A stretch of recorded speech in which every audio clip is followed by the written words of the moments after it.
to make sure that they happen. It's axiomatic that economic viability and transportation enhancements go hand in glove. So RTC stands ready to implement these projects. The resources, we're hopeful resources are going to come about from the state, from the federal government, and from local sources. So with that, I'll turn it over to Senator Raggio. Senator, thank you. Sorry. Thank you very, very much, and pleasure to be here today. My name is Bill Raggio, R-A-G-G-I-O, and I am the Senate Minority Leader. First of all, I'd like to acknowledge the effort and great work that was put forth by the TRIP organization in developing this analysis. Long overdue, very helpful. Gives us a lot of the problems. I was hoping you'd bring some of the solutions. But thank you very, very much for a wonderful effort, and it will be helpful for not only state but federal purposes as well. And the AGC organization, I particularly mention John Medill and Buzz, because Buzz Harris, first of all, because they told me I had to. Secondly, they do put forth a great effort in bringing forth the principles and the purposes for AGC. We were very fortunate in the last session, legislative session, with lots of problems and revenue shortfalls, to be able to pass out the legislation for the county to act on, to provide some of the indexing on our gasoline tax. And it wasn't without a lot of controversy, obviously, but I think it's a start. It shows what can be done when you have public support.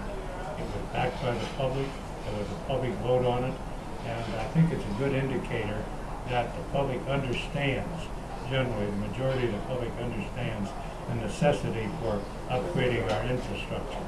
The TRIP report shows, as Carolyn indicated, just how serious our problem is. I want to mention Susan Martinovich and the Nevada Department of Transportation. I've had the privilege of working with them for over the years, 30-some years or more in the legislature.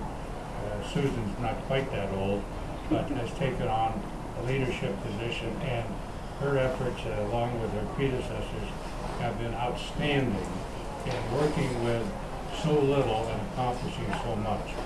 The report indicates we have serious problems: bridges, infrastructure, and mediocre, poor roads. So we do need to look at some funding mechanism. The next session is not going to be any easier. The economic forecast for both the nation and our state is not good at this point, and Nevada will probably be one of the states that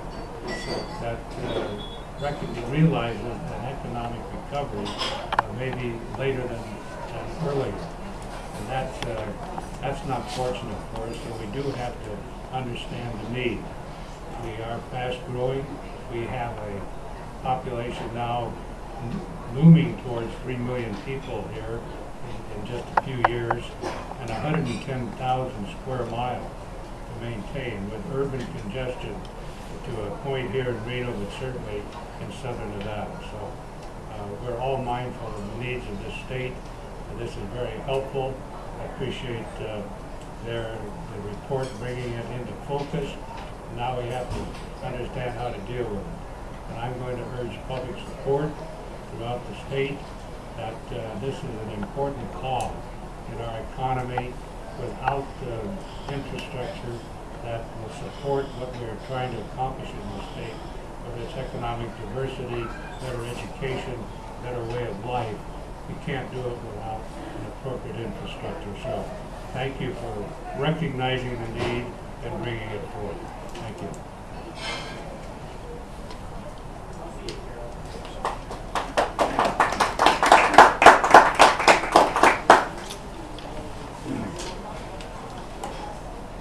Good morning. I'm Assemblywoman Debbie Smith, D-E-B-B-I-E, S-M-I-T-H. I represent Assembly District 30, which covers parts of Reno, Sparks, and Washoe County. I really appreciate the work that has gone into the trip report and what our Department of Transportation, NRTC, and the AGC have pulled together to bring us this information. The reality is that those of us who drive in this city every day know that what we see in that report is accurate. My assembly district is bordered by Pyramid Highway, Interstate 80, and 395 North. So the people in my district live the congestion every day. In fact, this morning as I was leaving home, I just live a few blocks from the Pyramid McCarran interchange. I was waiting for several minutes just to pull out onto the Pyramid Highway to come to this press conference.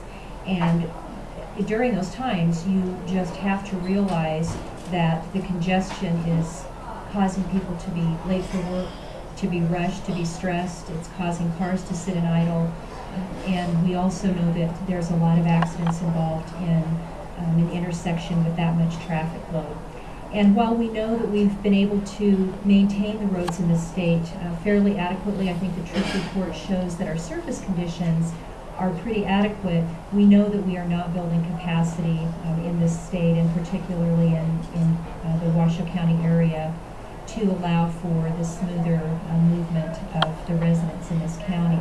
And we really need to do something. I believe that the Washoe County residents and the legislature, in ultimately approving the RTC 5 question, were very forward-thinking.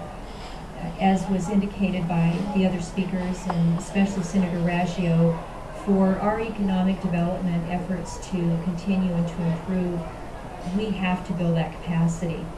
We are doing a lot in this area, working around logistics and warehousing and transportation, and we have to have the capacity to move supplies, move materials, and move products that we are trying to bring to northern Nevada.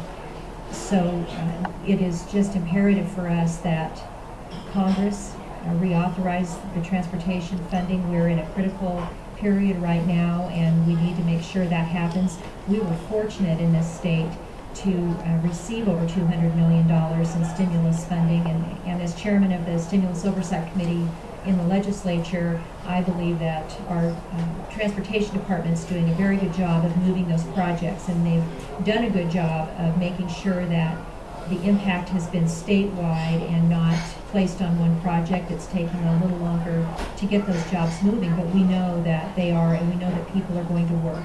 And that's the other very important piece of making sure that we continue to build capacity and improve our infrastructure system, is the economic stimulator that it provides us. And just like everything else, we know that we pay now or we pay later. That if we don't take care of our roads and if we don't build the capacity, it will happen to us eventually, just like the roofs on our homes. We know that if we don't take care of them now, we will pay more later, and I think we can say the same thing about the infrastructure in this state. So again, I applaud the efforts and know that we have a lot of work to do in the state to figure out the ways that we will move our infrastructure system forward. It's vitally important to us. Thank you.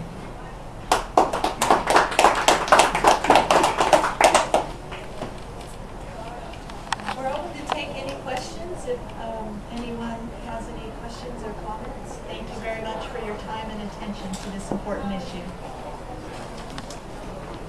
If they ask for anything.